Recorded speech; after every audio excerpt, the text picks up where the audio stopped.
Hello, everybody, and welcome to Unmute 10002. I'm Wasir. My pronouns are he, him, and his, and I'm a volunteer at Undercurrent, an art space at 70 John Street in Brooklyn, New York. And I'm Adriana. My pronouns are she, they, and I'm also a volunteer with Undercurrent.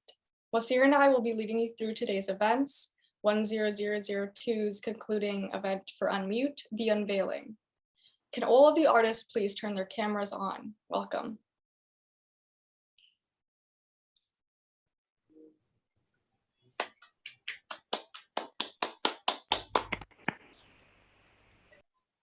Hello, artists! Unmute is an online residency that paired artists who have never met to collaborate on a singular project using Zoom as a way to create ideas and communicate.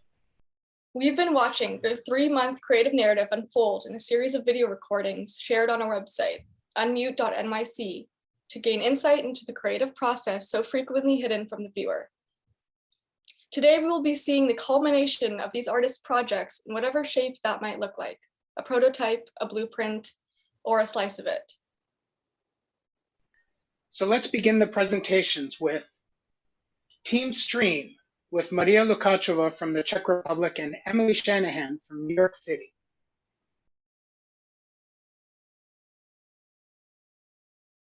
Emily, do you think that should I show our video or? Yeah, I was thinking we could show. I think it's under 2 minutes. It's like the culmination of the sound and visuals that we've been sharing the past few weeks. So do you want to share your screen, Marie?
Oh, yeah. So that's what's draft or just some work in progress of our project, where we combine our visualities, which we create during the during our Zooms. So yeah. Yeah, actually, we I don't know, Emily, if you want to say something about that. Yeah. I mean, I guess we were making work sort of after our conversation. Like we'd meet every week, and then we'd make work sort of gently in connection to the topics that we were addressing. So we talked a lot about screen fatigue and our bodies and sort of like an oversaturation of images, and maybe trying to lean towards just like recording sounds around us in our homes. And then we're just trying out, I think, how that could look as a form. So yeah, this is very much a work in progress, but it's slowly building, I think, to something that's aiming to be cohesive. Yeah, and we talk a lot about how our bodies had to change because of this Zoom era, and we discovered that our eyes will be different, and also our fingers, like a gesture of some maybe revolution, not the face, but just the finger. Yeah, so that was it.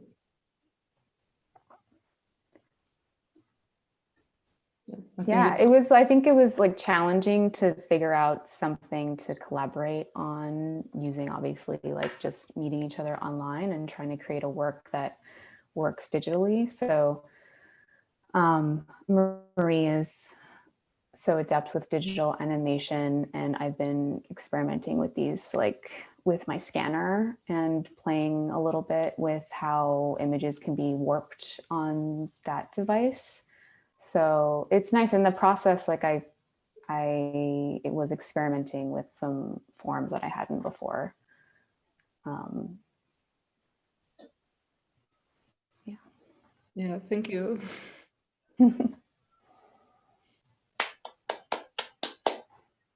Thank you, Team Stream. Team Bug, Sanne de Wilde from Flanders, Belgium, and H. Lantau Lam from New York City.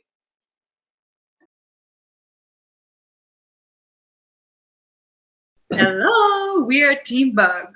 My name is Sanne de Wilde. I'm based in Antwerp, Belgium, and a little bit in Amsterdam, the Netherlands. And this is... Thank you, Sanya. This is Lantau Lam. I am an artist based in New York and Connecticut.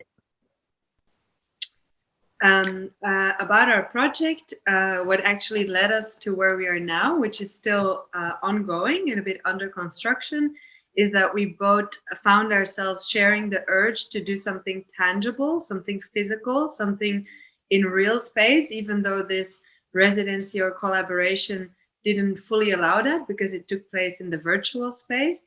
So we started brainstorming about how can we have an exchange that is physical, that is tangible. And we started working on this idea of sending each other packages. And that continued into reflecting on one of Lantau's earlier works that I was very inspired by, which is a kind of an invitation, or entering a space through sunlight and sending a message into someone's physical reality. And we brainstormed around that idea. I was deeply surprised and honored, Sanya, that you brought that project up, but also how it resonates with you, but also the fact that it makes sense because we're all in one place, in the home, and our relationship to home is very different, shifted greatly during the pandemic here. The home became a studio / workspace / home space. Thinking about both of our new home, that at the start of this collaboration, you were moving, Sanya, and I just moved. So we're both just kind of getting to know each other, and also both getting to know our own new places. Yeah. So with the proposal of, like, we're both craving for tactility, unpacking, packing, and how the post has been essential for our lives now, for connection. So I thought that just what would that mean for Sanya to receive something?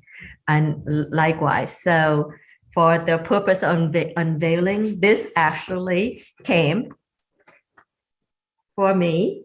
Thank you, Sanya, for sending the package. Okay, so we have 1, 2, 3, 4. Oh, and more tea and a postcard. So why don't I open this up, and you can talk a little bit about each window? Mm-hmm. Yeah, okay. Sure. I just, as you said, it would be good for you to have like a blueprint of the windows to work with. So I started taping the windows with A4 paper, and I made some pictures of how the sunlight comes through the window, for you to get a kind of idea of what measurements you're working with, and which windows. So it's 4 windows, 2 windows in each space that I would invite you to see if we can create like communication that is not taking place in the virtual space, but in the actual physical space of the home. You know, you are now jogging my memory of metric measurements. Yeah, I'm sorry, I don't know inches. No. Metric is better, but I have to work with inches in being in the US. Oh yeah. Yeah. So that is the door you're holding. Oh. Turn your camera around. Ah. No, is that the right one? Is that the same? Yeah, okay. So that's on the right, that's on the left, yeah. And yeah. Okay, and then this one, the last one is The window that I'm facing now. Oh, that's lovely.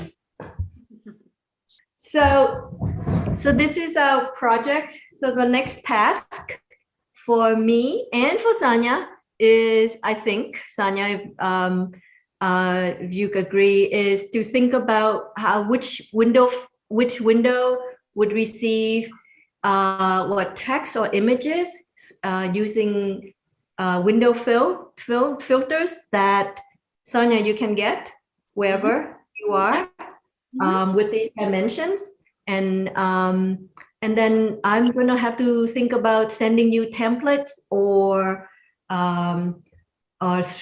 something so that you can place it on top to cut out the exact places. Yeah, great. Yeah, and then that's when the window film will allow the images to enter your home. So in a way, I get to come to your place. Yeah, you're welcome. Thank you for that. I'm really loving thinking about here's your windows in my studio/basement. Yeah, it's lovely. Thank you so much. Excellent. Thank you, Team Bug. Next is Team Ram with Gabrielė Gervickaitė from Lithuania and Ishan Lai from New York City. Hello, can you hear us? Cool. Okay, so our project's name is Body and Environment, and I will show a short video where we present our zine, where we put our collected images, drawings, and texts. Okay, I will try to share my screen.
Gabby and I are both interested about body, but we kind of see this cooperated process as an idea of prosthetic that extend our limitation of physical engagement and have this dialogue in the cloud.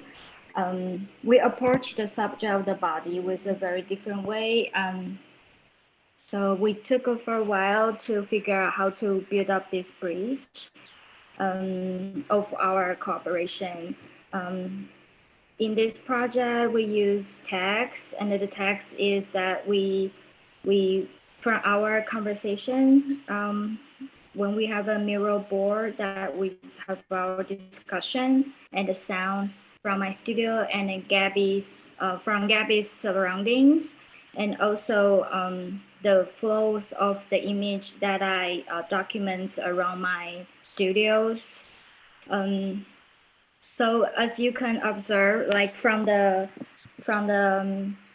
this video, that you can feel the sound of the type machine, because also this sign and symbols in the images that Gabby created, and Gabby feel like this time machine is like have its energy and very physical, and I'm using my images to respond to her work.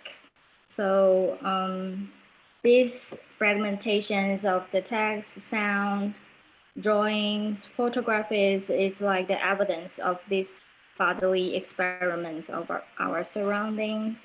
And we think about zine as a form is because zine could have this extended possibilities in the physical form, but also respond this kind of online discussion. And Gabby, want to say something more? I think you said enough, and thank you very much for the project. Bye-bye. Thank you, Team Ram. Next is Team Mouse with Bezzina from Malta and Kyle Hittmeier from New York City.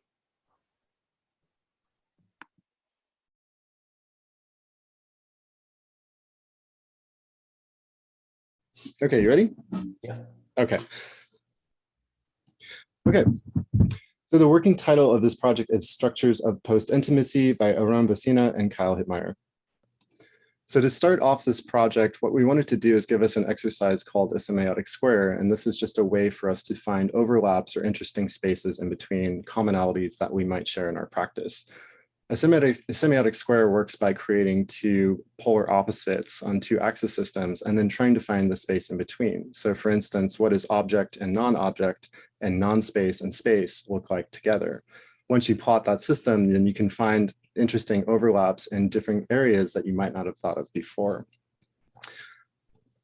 One of the semiotic squares that we also did was the idea of object and non-object compared to intimacy and non-intimacy. What is distant and what is alien? So for here, for instance, what is the area of an object in something that is non-intimate and distant? For me, I came up with something like a meteorite. Part of our process was to map out the ideas that came out of these semiotic squares, and it was the notion of intimacy was really relevant to the notion of space and how to mitigate digital space or virtual space. And I had drawn this diagram of two people in front of their laptops, and this also gave the Kyle noticed how the laptops are symbolic of catapults. So I did this drawing where these two entities are held together by a lifeline that could, when once cut, the two objects or the two entities move apart, and this gave about ideas of identifying parts of the double catapult and what metaphors these parts stand for. Part of my exercise was to to find various ways of exploring the notion of the double catapult and drawing out parts of it and what these parts stand for. And these are details. And so I was trying to find the optimum way to describe this experience, this virtual experience. So after going through all of those drafting documents, we tried to composite these into digital space and try to figure out exactly what happens when you build that in this digital vacuum. As we go back and think about the idea of the semiotic squares where we had this kind of space non-space, we figured that the best kind of place to place this is going to be somewhere in this digital space between us. So after going through and kind of taking those sketches as a prototype, we 3D modeled that and came to this device built here. So we have the double catapult that was designed by Eren, and then also we have these kind of like two meteorites that are sitting inside of it. Along the lines of us building this, we actually kind of also started thinking about the idea of broadcast and the idea of language being sent to each other. So when we built the catapult, we also started coming up with the concept of attaching or tethering flags that have these like loaded symbols on them as well. So here is just a brief video of this object in action along the lines of building with those drafting documents and then creating an animation with it.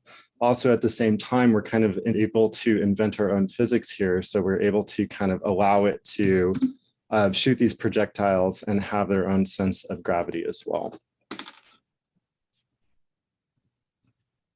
So in addition to that, we also started thinking about the idea of if we were going to tether symbols or language to these objects as they're kind of being thrown to each other, what would that type of language look like? And we started messing around with the idea of duality, the idea of broadcast, the idea of binary all working together. Once we started getting into this, we also started thinking about the placement and the exhibition of how these things were actually going to be located in some type of digital or physical space. And then we started thinking about the architecture of how those things might work. Yes, and since we had the freedom of exploring any possible space that we wanted, we decided to see the possibility if we could build an architecture. So this was my input to it. This is the plan view of the architecture that I built, the concept of it, and it shows 5 rooms. But the second view would show us the central room where an actual catapult would be built, the double catapult, and the projectiles would land in the different rooms on the sides. So also along that, I wanted to kind of put my input in as well, thinking about what those spaces could look like. And here I kind of return to the idea of a double helix, the idea again, thinking of binaries and dualisms. So here we have 2 rooms that are actually facing each other, and as they twirl up in space, those rooms start slowly rotating closer and closer until they actually face one another in the same direction. So again, thinking about the idea of how duality can function both in a space that harnesses both the catapult and how those meeting places work, and also a space to where all of those objects and rooms can come together to kind of present and non-present at the same time. Thank you. Thank you, Team Mouse. Next is Team Thumbnail, with Eren Aksu from Germany and Sheila Maldonado from New York City.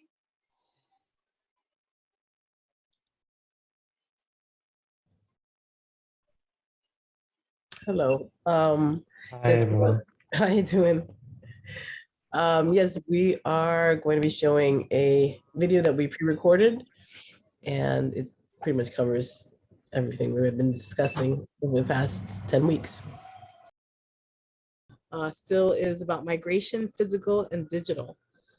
And we are Eren Aksu and Sheila Maldonado, a filmmaker based in Germany and a writer in New York.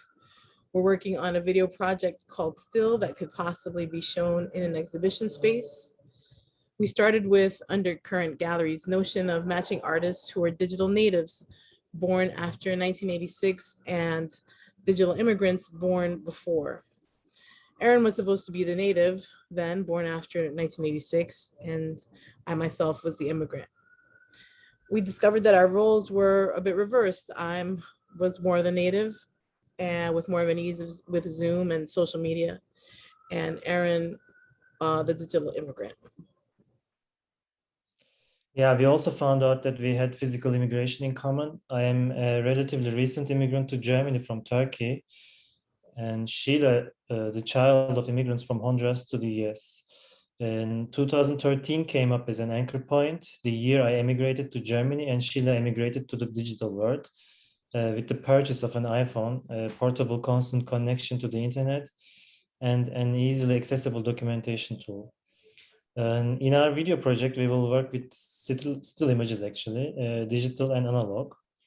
And we will focus on outtakes like lost moments, what shifts in migration as we document ourselves in this movement between space and place. He's a filmmaker and I'm a writer, and what we have in common is stills, is the photo. As immigrants, migrants, emigrants, never get that word right, as people that move, as children of people that move, we always feel a movement. The movement echoes. We are interested in the work of stills in movement, stills that reflect movement. Eren will use still analog images, which will be represented by the first shot of 35mm film rolls that he was shooting in that time. These images are normally discarded, seen as faulty, blurry memories from a turbulent time of change, mid to late 2013. Eren wasn't very eager to document then, and not many images exist. Some of them are in his first apartment in Berlin, others in and near his family's home in Istanbul. Eren immigrated to Germany in 2013 when socio-political events in Turkey peaked. Looking back, they can be seen as a turning point in the recent history of Turkey. Sheila has lived in New York all her life, born to Honduran immigrants who came to New York in the 1970s. They left Honduras for economic reasons and perhaps political ones they were never clear about. Honduras has been a place of political turmoil for as long as she remembers. Although Sheila is older, the early exposure to a technological tool like the iPhone helped her immerse in the digital world, either in the pandemic era of Zoom screens and social media as information and in entertainment. Sheila was ready for the future, sort of. Sheila is overwhelmed with images. They exploded in her phone and hard drive beginning in 2013. Almost daily pictures recording mundane events, a camera no longer just for occasions, but as a pen or a journal. Her images are like daily notes. The vinyl project will include personal diary-like text, reflections on moving through space and time, whether we want to or not, a script for the video, which will be read and used as a voiceover. We imagine it all as a video installation and live reading with reproductions from journals, and photos exhibited along with videos shown from monitors. That's it. Thank you very much.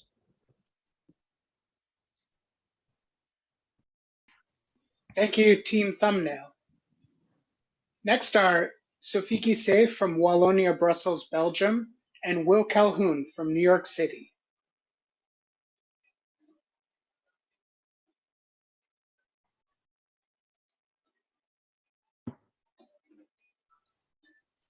Yes, so unfortunately, Will cannot be there tonight. So we had a Zoom this week to record a presentation of the project, and we also realized together like a short movie with pictures and moving images and some sound created by Will. So yes, this we would like to share with you now. Hello, everyone. Well, first of all, hello, Sophie. Hey, hello, Will. Hello, everyone. It's great to be at this point in the race. Had a great time working with Sophie, coming up with some great ideas. And I'm just going to explain a little bit on my side. And meeting Sophie and discussing some art ideas and some things in life that we like, we decided to improvise. And she sent me images. I auditioned the images with a few sounds that I have in my studio. and I assembled them only based on the imagery and the movement. And then post putting the music to the images, we wanted the images to also have their own movement and vibration as well. So that's basically my approach to it. I like to see things and think about what they sound like visually. That's how I put the sounds together with Sophie's images. And actually, I wanted to generate images and to send it to Will. So images that represent movement for me. So for example, the first time I took the train from Brussels to Berlin, I shooted something. Then also my coffee cup, because my coffee cup for me really represents like the déjà vu. It's one of the patterns I was talking about with Will. The feeling that I had recently that everything starts again, you know, like exactly like last year. So this movement of rotation, of coming back, was quite important for me. And also for me, it was important to share with Will a bit of just my life and who I am. What do I see when I'm in the street? Because since the beginning of this process, Will is deeply in my head, you know. So it happened a lot that walking, I thought, oh, but what is Will doing at the moment? And then I would send him a picture of what I was seeing, just to exchange also a bit, like, yeah, for him to have an impression of who I am and where I am, and then we'll like edit some of his sounds on it. So it was really interesting, and we discussed this also a bit, the fact that this process was challenging because collaborating with someone that you really don't know, I think it's really it's a really interesting experience. What do you think about this, Will? Yeah, there's a beauty to it though, because the fun side, I would say, was I didn't fall back on anything that I'm accustomed to doing. Meeting Sophie and not knowing her gave me another lane to choose on how to be creative. When you don't know someone, sometimes you're careful, sometimes you're too careful, and other times you're just free. You don't really care. You're not afraid to make mistakes. You're not afraid to try things you wouldn't normally do. So that part of it I quite enjoyed, not having a relationship and not having the access I would have liked to have had in a normal collaboration. This process was more challenging and difficult, but also it gave me another idea, different approach to collaboration. And that part of it was actually the fun side of it. So I hope you like it. And please let us know your thoughts and your feedback on it after having a look. Thank you very much. Yes. So yes, thanks a lot. Thanks a lot. So now I think it's the time to reveal the video. So enjoy. And yes, and see you soon. Yes, absolutely.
Thank you, Team Key.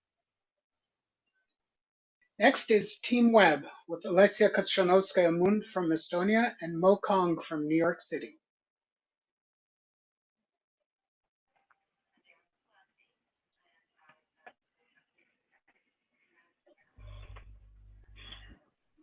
Hey guys, I will now share a presentation.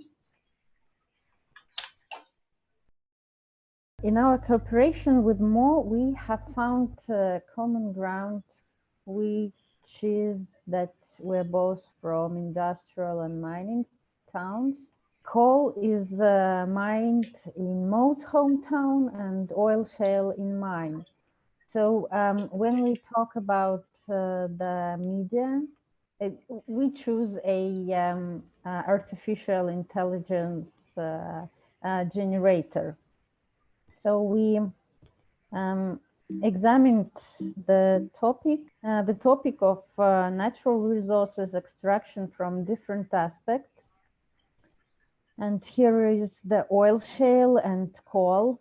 And the aspects we discussed was like environment, social problem issues, history of mining and development, political decisions, identity of the industrial cities, composition, region and formation of natural resources, geoeconomics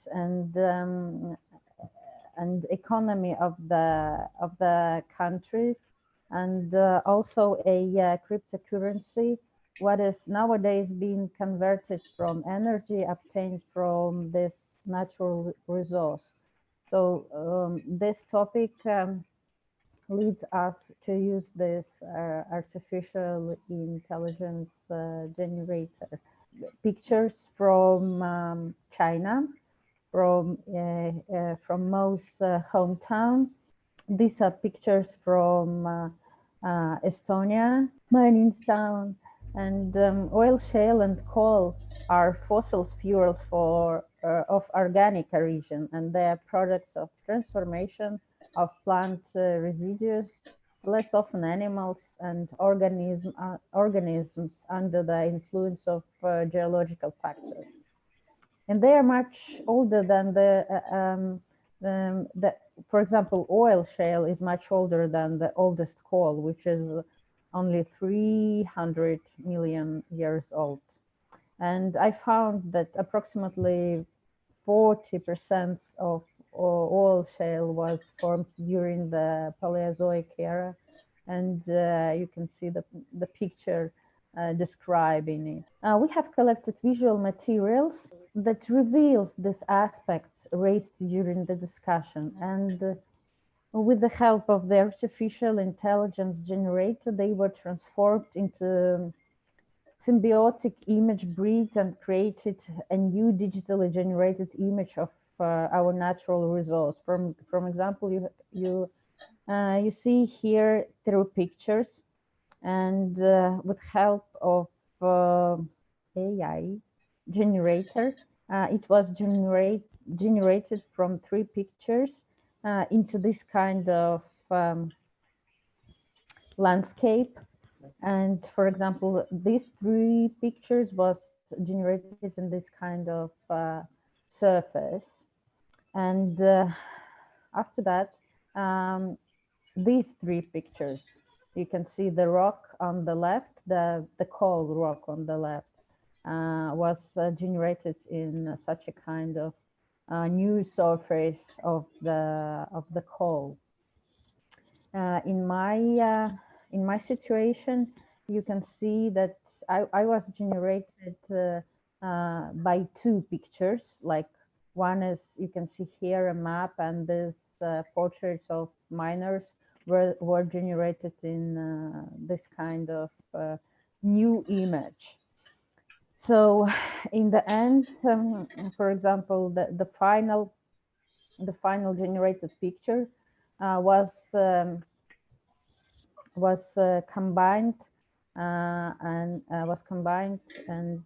mixed with the final rock oil shale image, And here you can see the zoom, the close-up of my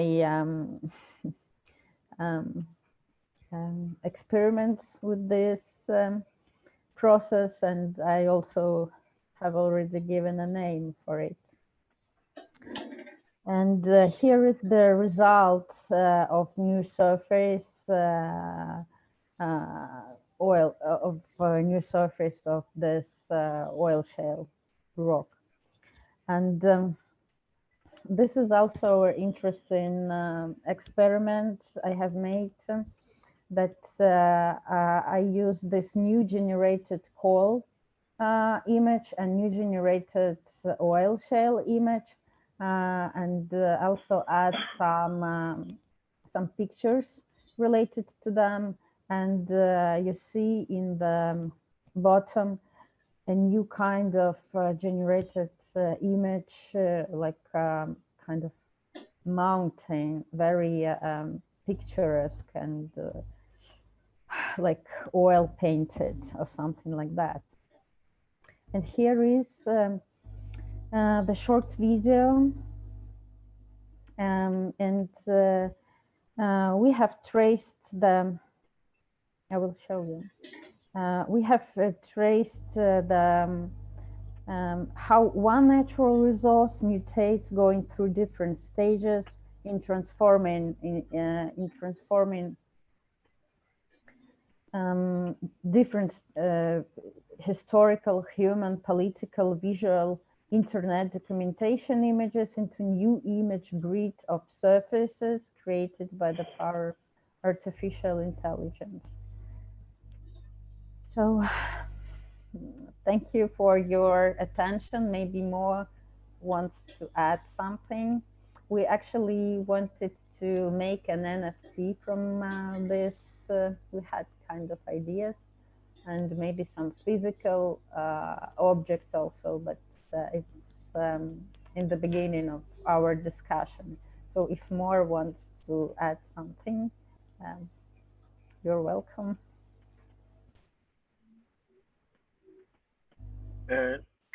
Thank you. So basically the idea is we're trying to abstract like the oil shale and also coal, because they are both minerals. So we're trying to start it with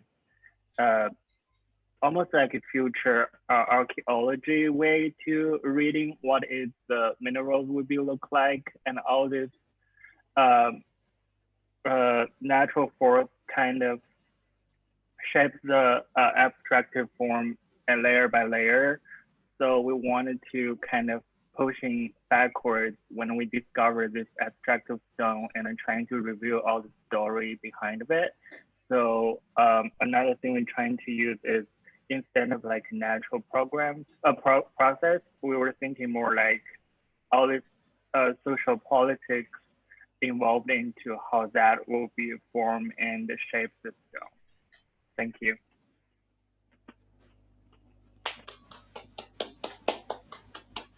Thank you, Team Web. Next is Team Profile with Barbara Maria Neu from Austria and Kris Gray from New York City. Hello, hello. Hello. So Barbara and I have a draft of a video to share for our unveiling. We've been working around questions and curiosities about intimacy and connectivity, cycles, repeating forms, and gestural sequences.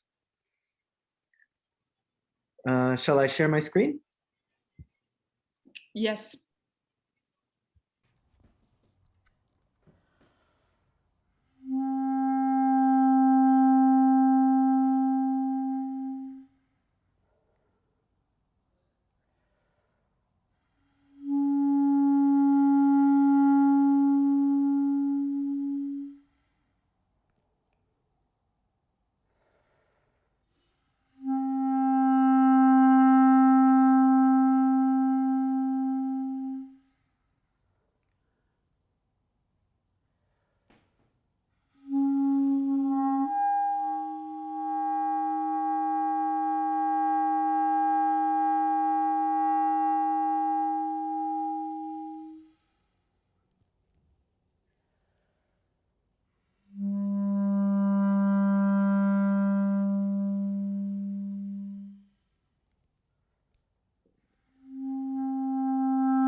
Yeah, that's it.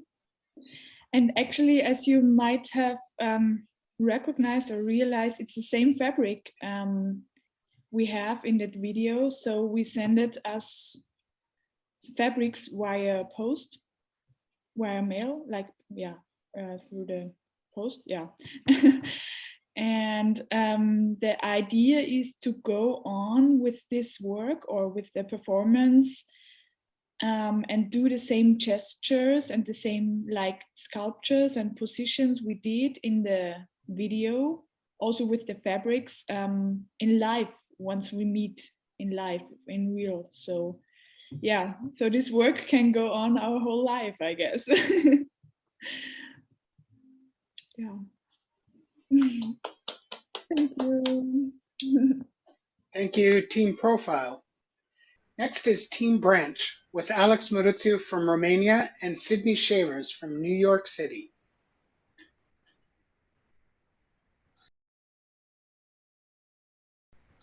Hi, hello. Sydney, do you want to go first, or how should we do it? If you want to start, go ahead, yeah. Should I? Yeah, well, let's see if I can share my screen.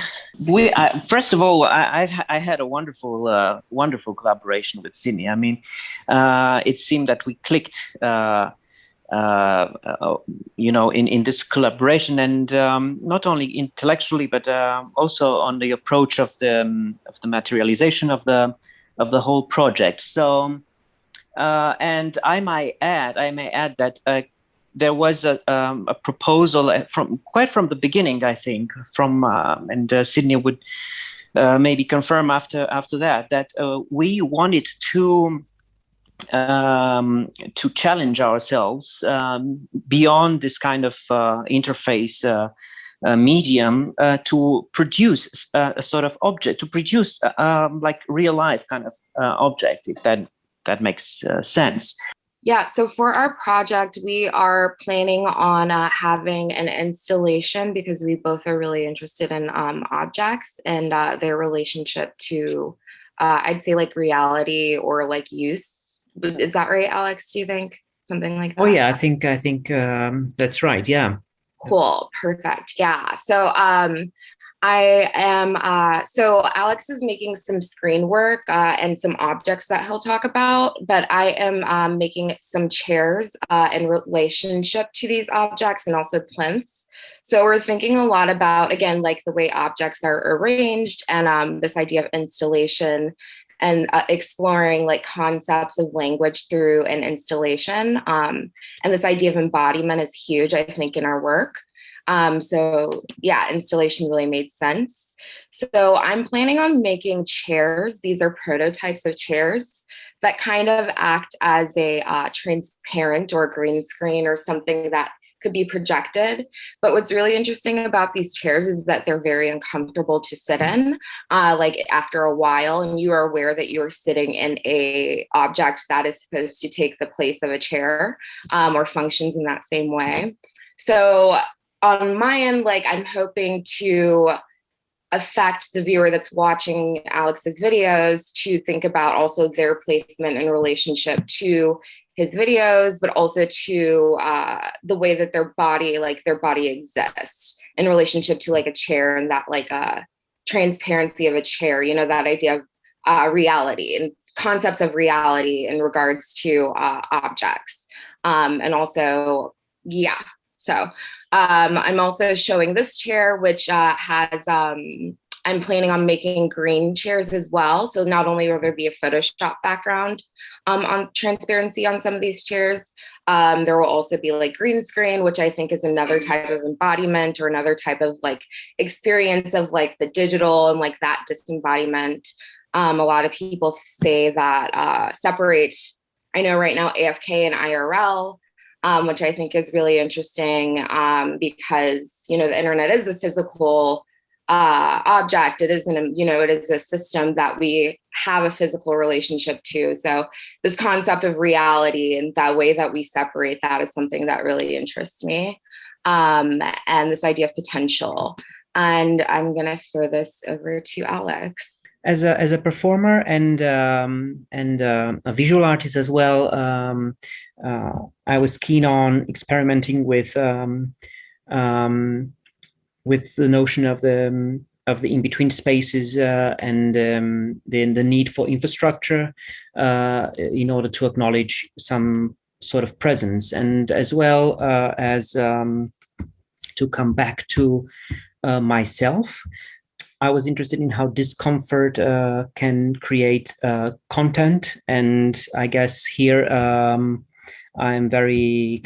close to what to the works of Sydney, particularly the chairs, and the idea of the invisibility and the potential in the object. And so what I wanted was to create this sort of devices that you see here, that can be seen here, recording some sort of presence, some sort of moment in time of a specific object outside of myself, but of course coming back, acting as a mirror to myself. And the whole, let's say, game was around the idea of the normative design and what can be functional and unfunctional, and as I said before, in a way which can also kind of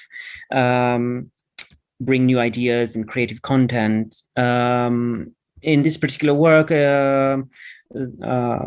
that stands in correlation with Sydney's work is I keep a moment of silence for a specific kind of moment in the life of something else, what is called the other. I played it quite a lot with the idea of memorializing and of recuperating some form of the past. Yeah, just like, this idea of moment of silence and memorialization and recognition of patterns between like the both of us through the chairs and your video and the objects that will come from that. I'm planning on making plinths that sit the objects that Alex is making that hold this potential. And the plinths will also be transparent or a green screen background, so that those connections between an object that is full of potential but doesn't really exist, and an object that doesn't exist, but its function is to support potential or support an object that holds more power. So we're playing a lot with like power notions, I think, as well. So yeah, and I think that ties up the relationship to language as well, and the way that the importance of embodiment in terms of carrying through language or passing language on, or the development of language. Thank you, Team Branch. Next is Team Cloud with Fool from Poland and Emmanuel Massillon from New York City. Hi, everybody. Can you hear me okay? So me and my partner, Justina, we been over our 10 weeks, we've been having multiple Zoom meetings and talking about our experience in relationship to where she's from in Poland and where I'm from in America, and trying to find a medium to these different ways of life that we live. And so we started talking about, protests that were happening in Poland regarding women's rights. And then I started talking about Black Lives Matter protests, and things started spiraling to other things. And, we started talking about our experiences with religion in our countries, our experiences with the police. And then so we came out after 4 weeks, we started deciding, okay, what is the best medium for us to convey both of our different backgrounds? And so we came up with the idea of creating a video installation that would be projected if we were still to have a show on the gallery wall. She's a sound artist, and I'm a sculptor and multidisciplinary artist. So she worked on the sound, and I worked on the video along with some sound, and we just combined our heads together and came up with this concept.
Strictly for the kids, you know, strictly for the kids. Give them something that they ain't had before, you know.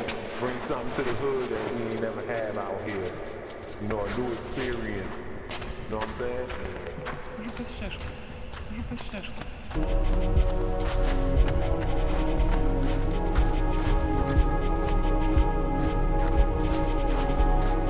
Refused to cooperate, suddenly taking off with the deputy hanging. Why are you running? Why are you running? The 26-year-old. So that's a snippet of our video. We still have a little bit more editing to do. But just don't have anything to say? Yeah, maybe it would be cool to read this little description we made to give some more context. Oh, okay. So the name of our project is Mutual Dreaming. So we were aiming for the video to be around 8 to 10 minutes, and the video editing and sound composition is by both of us. And Mutual Dreaming is a conceptual video art piece, which can be presented both online and in a gallery space. Emmanuel and Justina explored the topic of systematic oppression as their common experience.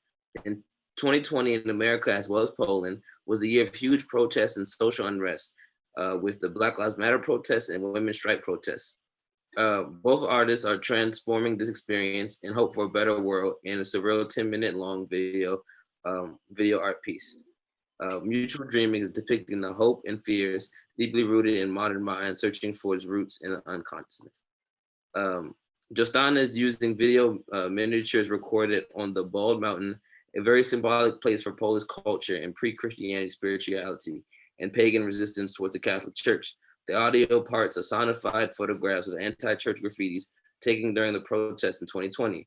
Justana transformed them into anxious sounds, collages merged into one field recording from the switch. Święto wszystkie. She had to say it. Święto wszystkie.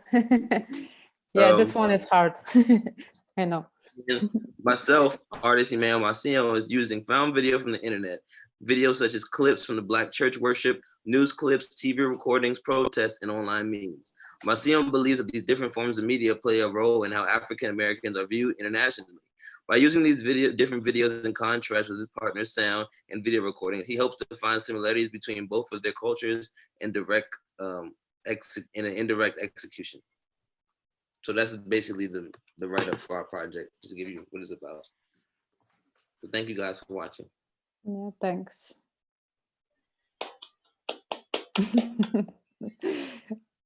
Thank you, Team Cloud.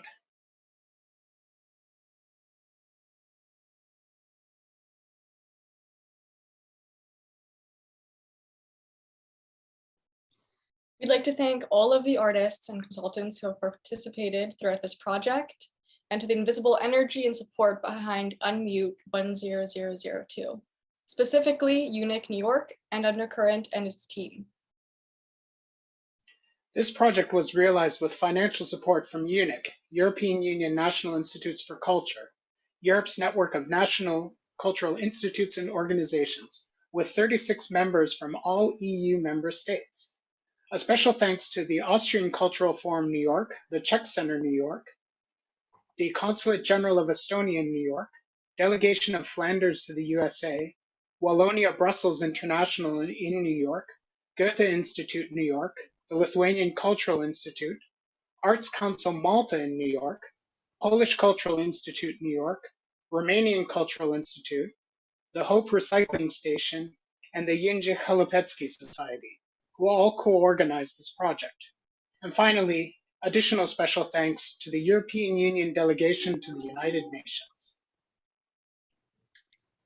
And now for our closing remarks, a message from Dorian Vernea, the EU National Institutes for Culture New York Cluster President, followed by a brief video message from Undercurrent. Unmute 10002 has shown brilliantly how relevant and alive art can be in an adversarial times. It has shown that without being muted, it can speak in a loud and powerful voice. At the same time, the project has shown the power of collaboration among Europeans, as well as between Europeans and Americans, something that we should cherish and continue. On behalf of UNIC New York presidential team, I would like to congratulate all artists involved, all UNIC New York members, and of course, last but not least, our partner Undercurrent for demonstrating the power and resilience of creativity in times of crisis. Gratulace, Félicitations.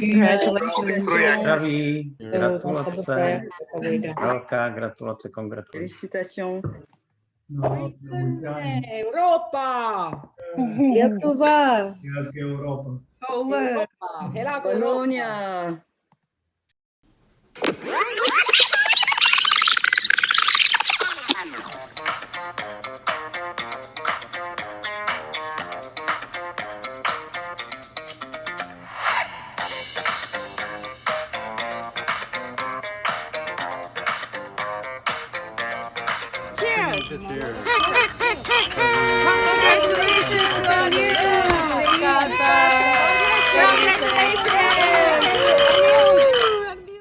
Thanks everyone for coming.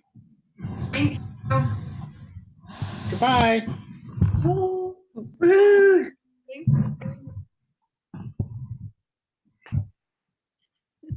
Oh, come on, guys, make some sound. All right, one more time. Bye-bye.